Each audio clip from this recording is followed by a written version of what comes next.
ntabwo ari by'amaso yacu abona, ahubwo n'ibyo ubwenge bwacu bushobora gusobanura.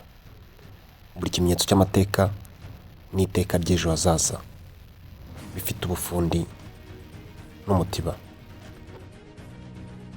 Njye ndi Richard Ruganintwari. Ikaze kuri Rugani Documentaries and Media. Hano ntabwo dushushanya gusa, twandika ukuri mu buryo bw'amashusho, tukavuga inkuru zihishe mu ndiba y'isi, ndetse n'izindi zose wumvishe zakunyuze mu matwi twazisengura, tukazibabwira kurusha uko wowe na nyirazo yazibonye cyangwa se yazibwiwe. Tubahe ikaze. Guhera ubu tujyanye mu rugendo rwo gusesengura ubumenyi, amateka, ikoranabuhanga mu rurimi rwacu rw'Ikinyarwanda, kuko ubumenyi ari rwo rurimi rwonyine rutajya ruzima. Kana subscribe ubu ngubu, ubu umwe mu muryango mugari wa Rugani Documentaries and Media.